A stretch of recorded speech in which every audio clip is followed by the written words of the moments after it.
Hi everyone, welcome to Chess Essence. Have you ever been in a game where you knew there was a winning move but just couldn't find it? Well, today we're going to sharpen those skills with two chess puzzles. First, we'll start with a beginner-friendly puzzle to cover the basics, and then we'll step it up with an intermediate challenge that might take a little extra thought. Along the way, I'll explain my thought process so you can learn how to spot these moves in your own games. Think you can solve them before I do? Well, then let's get started. Okay, here we go. This is the first puzzle. Let's take it all in. What do we see here? Well, it's black to move, and we're black. Let's see. What's our positioning of our pieces? Well, I can see our queen is feeling a bit cramped, and in fact, our queen is trapped in this position. There's no move we can make with our queen that can escape it. Interesting. Well, okay. First of all, I'd like to see, do I have any checks in this position? Why am I looking for checks? Well, I'm looking for checks because it forces my opponent to respond to me. If I give the opponent a check, then he has to move his king, he has to capture my piece, or he has to block somehow. Okay, so let's look for some checks. Well, I can find this check. It doesn't really do much. My knight is alone here, he has no backup. There's nothing really happening in that corner of the board. The king can just move back and all will be fine. There's this other check, which coincidentally is a fork. Well, that's great. But the problem is that this knight would then capture my knight. So that doesn't quite work. Okay, let's look for other checks. I have a check with a queen, but this does nothing because the rook would be able to capture back. The second thing we need to look for in these positions is captures. What can we capture in this position? Well, we looked at capturing this pawn, but that did nothing. We looked at, well, let's say we capture this rook. That again basically does nothing. Our pieces are very inactive in this position. Our bishop is doing nothing, our rooks are doing nothing. The most likely outcome, or the way we can escape this kind of a bad position, would be through a tactic. Now, could you spot a tactic in this position? Feel free to pause the game. Feel free to pause the video and try and find the tactic. In fact, the tactic here is a capture with the queen. And the move here is queen takes knight. It would seem quite counterintuitive at first glance, without knowing the concept lying behind it. Why would we capture the knight with our queen? Well, if we remember, previously we said that this was a fork, but this knight was preventing it. So how could we remove this knight and proceed with our fork? Well, if we capture the knight with a queen, the white queen is forced to capture back. Well, it's not forced to capture back, but if it were to capture back, then we would be taking this pawn with a knight. It would be a check. It would be a fork at the same time, as it would still hit the queen and the king. However, white is of course not forced to take this back with a queen. They can simply try and move the queen away if they wish to, but this does escape our queen getting trapped. So let's play the move. Queen takes knight on c3. Again, white takes back with a queen. This allows us to give this beautiful fork, and then we capture the queen with a knight. Great, we solved that puzzle. Now let's look into the more intermediate level puzzle. Well, this position is an endgame. An endgame where we're down a piece.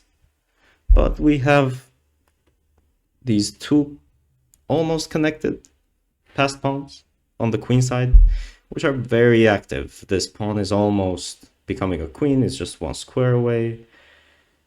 And this pawn is ready to help it out if it needs to. Our rook is behind the pawn, which is where we want our rook to be. We have a black squared bishop. Okay, so how could we win this position? Well, first of all, we need to think, what are our assets? Before even going through the checks and before even going to the captures, we need to look at what is important in our position. Well, I would say the only way to win this position is by using these pawns. is by trying to make them as irritating and as impossible to deal with for white as possible. So we need to use these pawns to either force white to give up a piece for them, or force white into a much, much worse position, or if we can, even promote them. Okay, let's look at checks. Do we have checks here? Well, we do. There's bishop c5. It's a check. Checks the king, but it's not a good check, is it? The white rook can simply take it back. Okay, there's no more checks in this position. Let's look at attacks. Okay, there's bishop here, which attacks the knight. But the knight would simply take this pawn. There doesn't seem to be much in that position.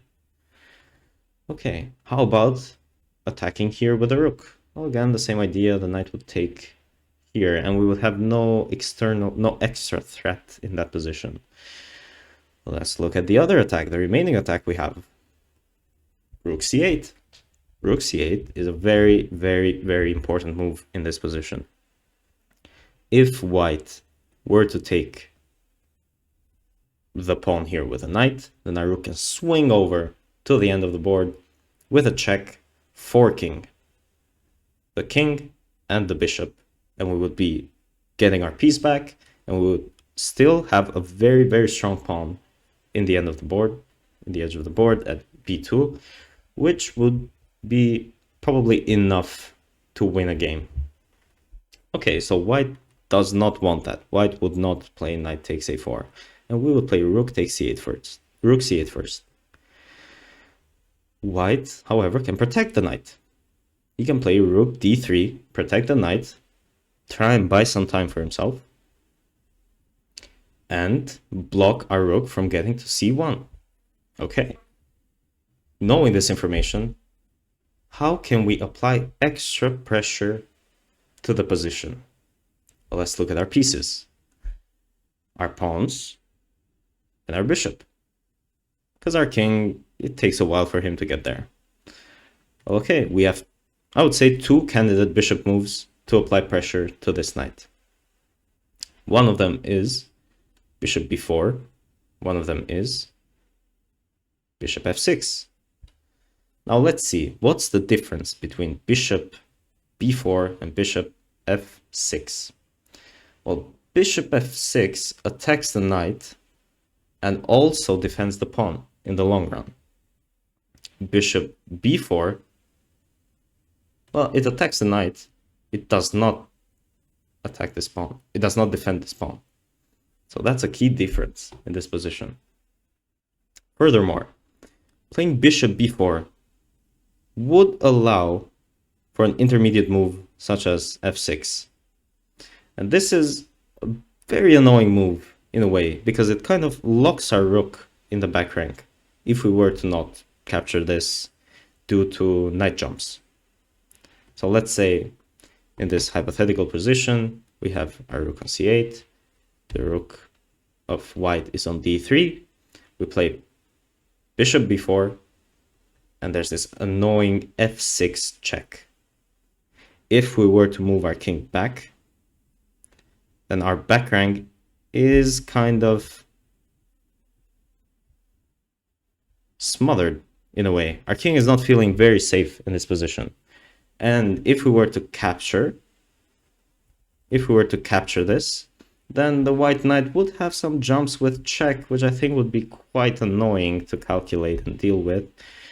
Furthermore, there would be rook checks even, which would again be annoying to deal with. Okay, it seems like the bishop on f6 seems to be a better positioning for the bishop due to these two reasons. So one is it defends this pawn in the long term, which frees up our rook, and it prevents this annoying f6 move. Okay, so rook c8, rook d3, bishop f6. There is too much pressure on this knight. It needs to move, which would then free up our rook to attack the bishop and fork the king and the queen. So okay, let's play this out. Rook c8 first. Okay, the opponent plays rook d3, as we calculated. Now, again, the decision between these two moves, as we mentioned, if we were to play here, there's some f6 check, capture, and unfortunately, there's a fork in the end there. The knight is checking and capturing our bishop. We would have rook c8 maybe in the end, but I would say there's no need for such messiness. Just play here, defend the pawn.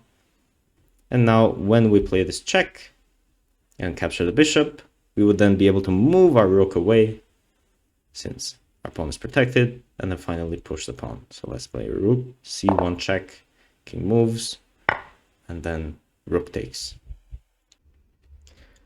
And that's it for today's puzzles. Hopefully, you learned something new and had fun solving them. Let me know in the comments, were they too easy, too hard, or a good challenge? If you enjoyed this, don't forget to like, subscribe, and hit the bell so you don't miss the next video. Thanks for watching, and I'll see you in the next one.